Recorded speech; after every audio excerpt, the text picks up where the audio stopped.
Amanda, I hope the $1,500 I give you monthly has made your life easier. The owner of that low, resonant voice was my grandfather, who sat at the far end of the table. It was Thanksgiving Day. My grandfather, who was usually extremely busy as a businessman and rarely showed his face at family gatherings, had unusually decided to join the dinner this year. Because of that, my father, Jonathan Brooks, my mother, Karen Brooks, and my younger sister, Madison, were desperately acting as if they were welcoming royalty. There was the highest quality turkey, mashed potatoes lavishly filled with truffles, and a vintage wine from the year my grandfather was born. The living room was filled with the savory scent of the dishes and the cheerful laughter of my family. Being able to see my grandfather again after such a long time was a great joy for me. To tell the truth, ever since I left home, I had never attended Thanksgiving at my family home. I originally had no intention of coming that day either, but I couldn't refuse my grandfather's earnest invitation when he said, "I'll come this year. So, Amanda, you come with me." And so I crossed the threshold for the first time in years. However, that perfectly staged atmosphere and my family's insincere behavior made me feel unbearably uncomfortable. As my father and the others tried to keep my grandfather in a good mood, the occasional glances they shot at me carried an unspoken pressure telling me not to say anything unnecessary. Eventually, the main dish was cleared away, and pumpkin pie with a sweet spice aroma and coffee were brought out. Then the family's tension loosened slightly, and a relaxed atmosphere began to spread. My grandfather quietly placed his coffee cup back on its saucer and suddenly fixed his gaze directly on me. In his eyes was a pure sense of concern for his granddaughter, whom he hadn't seen in a long time. "Amanda, haven't you lost a little weight? How are you feeling? You shouldn't push yourself too hard." The unexpected kindness made the tension in my heart loosen just a little. I gave him the best smile I could and answered as brightly as possible. "Thank you, Grandpa. I'm doing well. And if you'd like, you can come visit my place sometime." My grandfather narrowed his eyes with delight and nodded, saying, I would love to." And then he continued, "Have you gotten used to living alone? Becoming independent is no easy task." My grandfather went on with casual conversation in a gentle tone, but then, as if remembering something, he added more words. "Well, as long as you have a solid financial foundation, I suppose you can live with some peace of mind.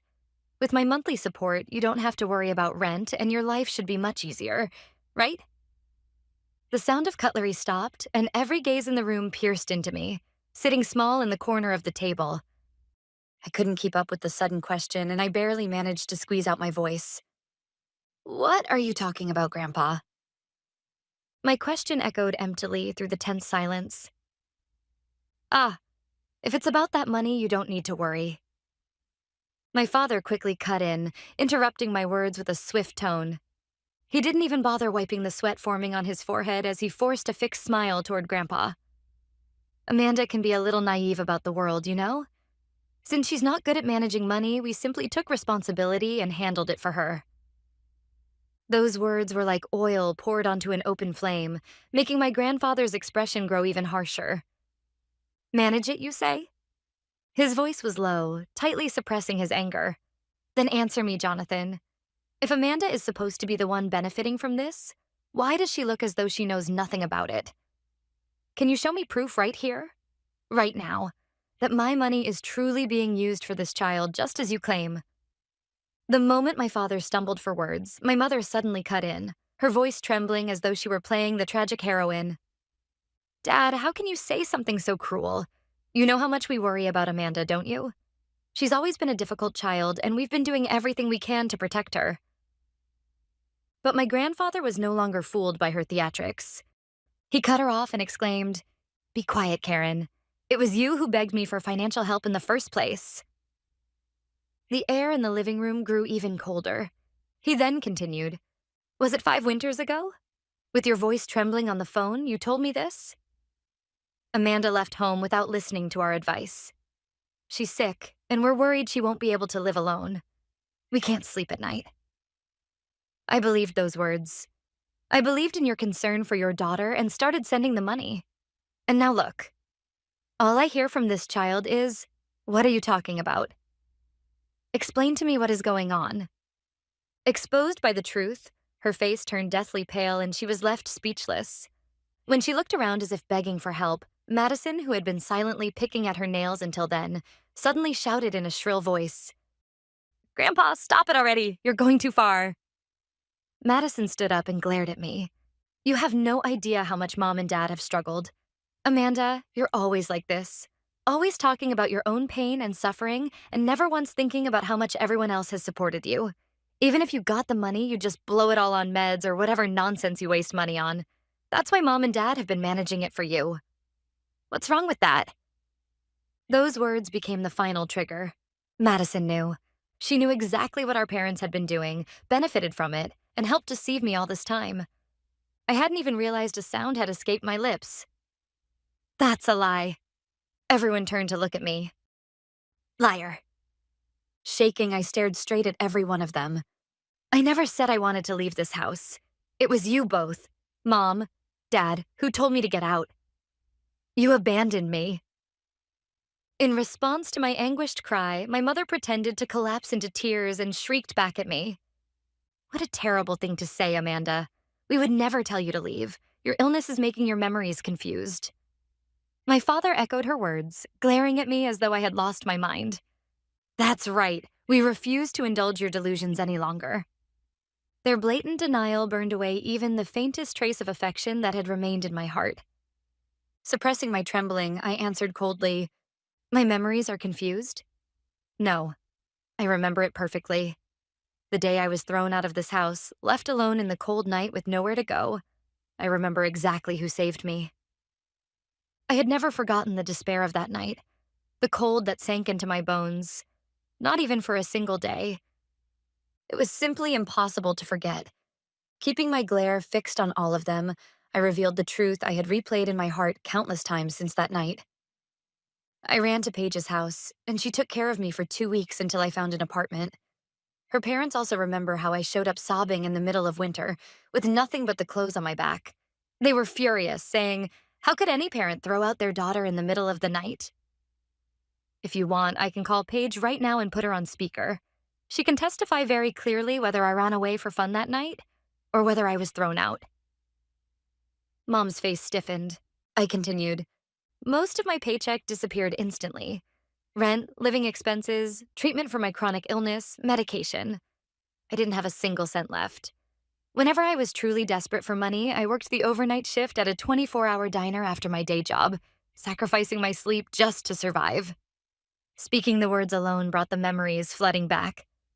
The lingering smell of old grease stuck to the diner's kitchen, the heaviness in my limbs at dawn, the humiliation of counting a handful of coins and tips. All of it felt as if it were still clinging to my skin. And while I was working myself to the bone like that, what were you doing? I was shocked to see this house again today.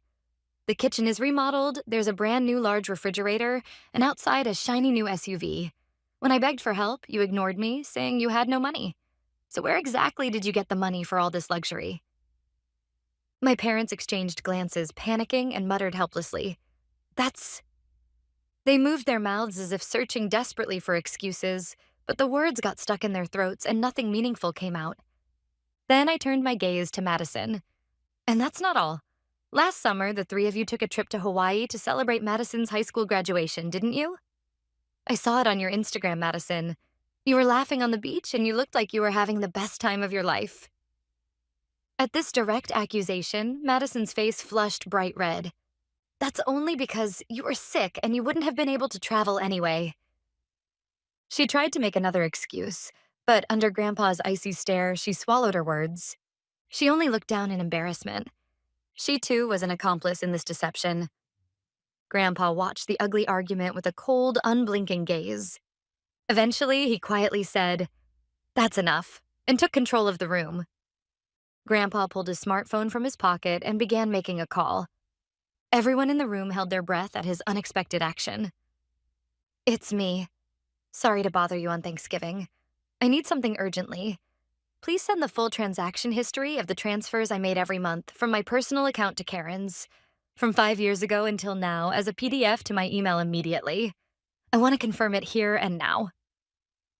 His voice was quiet, but carried an undeniable authority that allowed no refusal. My father shouted in panic, "Wait, what are you doing?" but Grandpa only shot him a cold look and did not respond. The only sound in the room was the ticking of the clock. After what felt like an eternity, Grandpa's phone vibrated softly with an email notification. He put on his glasses, opened the email, and began slowly scrolling through the attached file. Then he slowly lifted his face from the screen and spoke, each word sharp as a blade. Transfer date, the 3rd of every month. Recipient Karen, your personal account. Amount, $1,500. And in the memo section, it clearly says this, Amanda's monthly support. He paused, then held the phone out across the table toward my parents, as though presenting irrefutable evidence. 60 times. For 5 years, without missing a single month, my goodwill reached you faithfully. But Amanda knew nothing.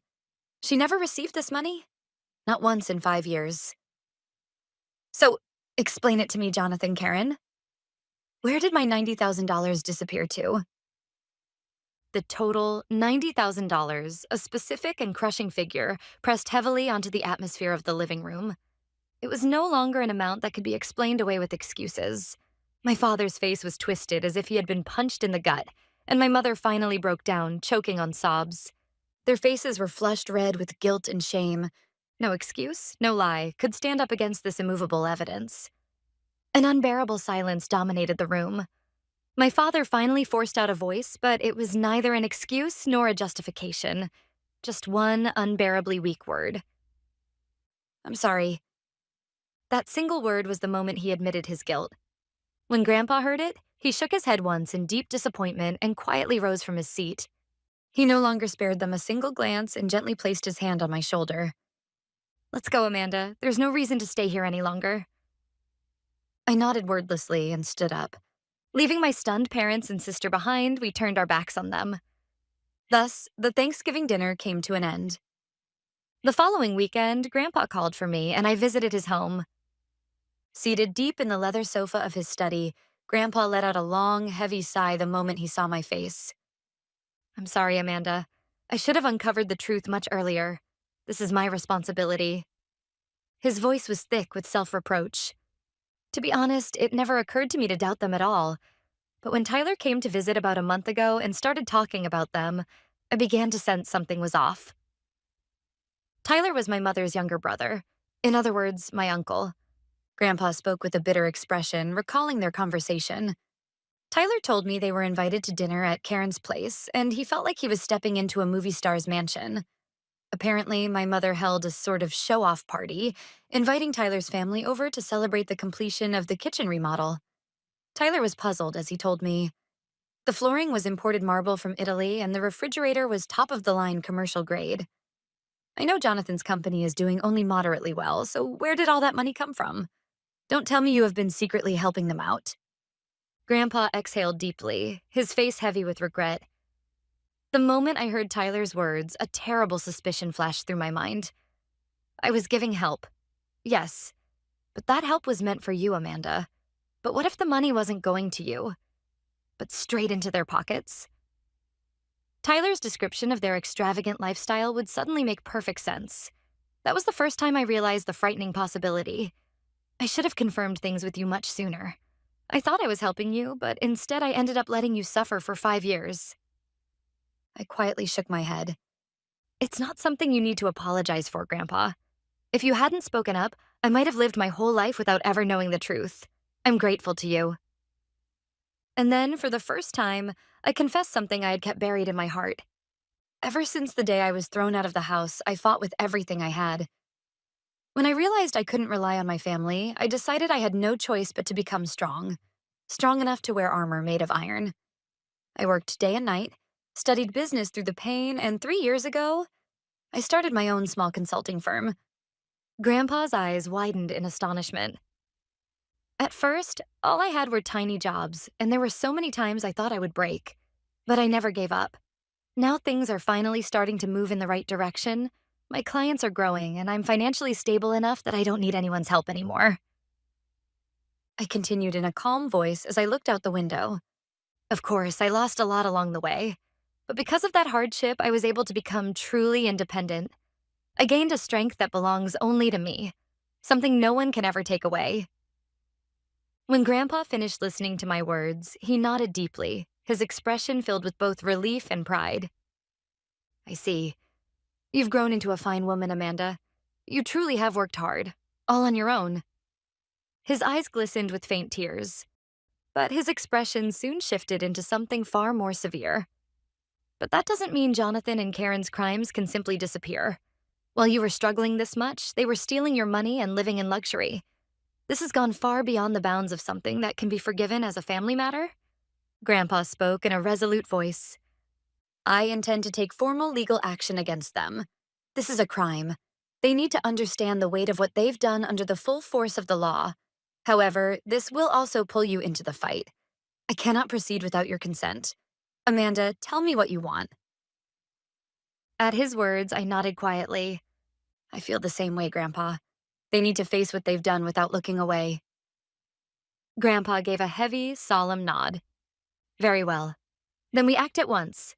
There is no need to show them mercy. With that, Grandpa reached into his coat without hesitation and pulled out his smartphone. He tapped the screen a few times and held it to his ear. Even though it was a Sunday afternoon, the person on the other end picked up after just one ring. Cooper? It's me. Sorry to disturb you on a holiday, but I need you to move quickly on an urgent case. Grandpa's voice had transformed entirely. Gone was the warmth he showed me a moment ago. In its place was the cold, commanding tone of a businessman standing at the forefront of his field. Yes, it's a lawsuit. The defendants are Jonathan Brooks and Karen Brooks. Yes, my daughter and her husband show no leniency whatsoever. The charges are embezzlement and fraud. The victim is my granddaughter, Amanda. The amount totals $90,000. Looking straight at me, Grandpa continued issuing instructions to Cooper on the other end of the line, his voice calm but carrying a chilling edge. As evidence, I already have the transfer records from my personal account, but we need definitive proof of what they used the money for. Begin the investigation immediately and trace every one of their financial assets. Bank transactions, credit card statements. Yes, find the source of the funds for their home remodel and the new car. Gather overwhelming evidence so they cannot escape. Yes, proceed. Prepare the complaint as soon as possible and slap it directly onto their doorstep. When the call ended, Grandpa placed his smartphone on the table and spoke to me with unwavering conviction. Cooper is the lawyer I trust most. He'll handle everything flawlessly. With this, the die has been cast. And so, our resolve began moving forward, given form through the law. About a month later, my smartphone began ringing violently. The screen displayed 3 letters. Mom. I declined the call once, but it kept coming again and again with relentless persistence. When I finally gathered the resolve to press the answer button, her sobbing and piercing voice exploded through the receiver. Amanda, please. Talk to Grandpa. Beg him to withdraw the lawsuit. We're really sorry. We're truly repenting. If this continues, we'll lose everything. Please, Amanda, I'm begging you. The moment I heard her desperate pleading and the word family, my heart became strangely cold and still. With a voice stripped of all emotion, sharp as ice, I said, Repenting? Is that how someone who's repenting behaves? What? Help you because we're family? I can't believe you can say that. You're not trembling because you regret what you did to me. You're scared of losing your comfortable life and your social image, aren't you? She fell silent for a second, as if the truth had struck her hard, then rushed into rapid excuses. No, we really are reflecting on what we did. We can talk it through. Talk it through? It's too late for that. Grandpa called the lawyer because you deceived me for 5 years, ignored my suffering, and spent my money on luxury. This isn't something that can be solved with reflection. This is the consequence of what you chose. Amanda, how can you take your own family to court? At her voice full of self-pity, I finally pulled out the thorn that had been lodged in my chest for so long and thrust it back at her. Do you remember 2 years ago, when I called you crying because I couldn't afford the renewal fee for my apartment? I needed help more than anything. I threw away my pride and begged you. And what did you say? Handle your own problems. Stop relying on us. Don't expect us to bail you out. Then you coldly hung up on me. On the other end, I heard her inhale sharply. Her silence confirmed everything. So now I'm going to return those exact same words to you. Handle your problems yourselves. With that, I ended the call. Her scream-like voice was cut off mid-sentence. Immediately afterward, my smartphone went wild with incoming messages. From Jonathan, "You ungrateful brat, who do you think raised you?" From Madison, "You're a horrible person. I can't believe you're suing your own family." I didn't respond to any of them. One by one, I blocked their numbers. And then the trial began. The atmosphere in the courtroom was cold and solemn. In the high-ceiling room, even the judge's single cough echoed with heavy gravity. My parents, who were seated across from the witness stand, looked nothing like the arrogant figures I saw on Thanksgiving night. Jonathan sat with his shoulders slumped as if swallowed by his suit, and Karen stared blankly into the void, her face pale. Madison, sitting beside them, had lost her former glow entirely and kept her head down, trembling. In contrast, my heart was strangely calm. Grandpa sat beside me, and next to him sat Cooper, our attorney, both quiet and composed. All we were waiting for was the proper end to be delivered. Cooper began presenting the evidence one piece at a time, calmly and methodically. He showed the 60 months of bank statements documenting the transfers from Grandpa's account into Karen's personal account. He pointed out the unambiguous note in the remarks section, Amanda's monthly rent. But the most decisive evidence came from Karen's account records. A few days after each deposit from Grandpa on the 3rd of every month, withdrawals for a car loan or credit card payments for vacation expenses were made, as if perfectly timed. There was not a single line indicating any transfer made to me. The defense attorney weakly argued that it had simply been financial help within the family, and that there had been no malicious intent, but Cooper immediately cut him down. "No malicious intent, you say? Then please explain this." The defendants hid the fact that they had thrown Amanda out of the house, lied that they needed help because they were worried about their daughter, used the money meant for her survival for their own luxuries, and all the while coldly rejected Amanda's pleas for help. Where in this series of actions are we expected to find goodwill? The courtroom fell silent. Everyone understood the ugly truth of this family. When the closing arguments ended, the judge opened his mouth to announce the verdict. His voice carried no trace of emotion, sounding instead like the voice of the law itself. The defendants, Jonathan Brooks and Karen Brooks, are found, beyond any reasonable doubt based on the submitted evidence, to have committed unlawful misappropriation of funds belonging to the plaintiff, Amanda Brooks. Therefore, the defendants are hereby ordered to return the full amount of $90,000 misappropriated over the course of 5 years, plus an additional 5% annual interest for delayed damages. A sharp sound echoed as the gavel struck. That dry sound signaled my severance from the past. Jonathan hung his head in defeat, and Karen quietly collapsed in tears. I did not look at them. I kept my gaze fixed straight ahead. The trial ended and several months passed. Into my personal bank account was deposited $90,000, along with the accumulated interest, bearing the full weight of the 5 years that had been stolen from me. I used a portion of the money to give Grandpa a heartfelt gift for everything he had done for me. The rest I invested back into the consulting company I had poured my life into building, and saved for the peaceful future I was finally able to envision. It was no longer money I needed to survive. It was proof, undeniable and official, that my justice had been recognized and my dignity restored. With Grandpa's support, I finally received the assistance that should have been mine from the beginning, and I severed myself completely from the hateful past. I had begun to walk forward powerfully into a new life that belonged only to me, where no one could ever exploit me again. One bright Sunday afternoon, I sat with Grandpa on his home terrace, the two of us drinking tea together. As the quiet hours passed, he hesitated slightly before sharing an update about them. Jonathan and Karen. According to Grandpa, my parents had sold the house to pay the damages ordered by the court. The newest high-end refrigerator they bought while ignoring my pleas for help. The shiny SUV in the driveway. All of it. Every piece of their life built on appearances and lies had been sold off. Now they are living in a small, old apartment on the other side of town. Jonathan had lost his professional credibility, and Karen, completely worn down, rarely left the house anymore. "How is Madison?" I asked quietly. Grandpa's expression darkened slightly. With no financial support from her parents, she can no longer live the extravagant life she used to. She's working at a nearby supermarket now, trying to get by. And from what I hear, she blames Jonathan and Karen for everything that has gone wrong in her life and screams at them every day. The kingdom they had built on illusions had collapsed entirely from within. Even hearing all of this, no joy or satisfaction rose within me. Only a deep, quiet sorrow, a sense of the emptiness of what their greed had ultimately brought them. I set my cup down and looked up at the sky. "It's fine now," I said.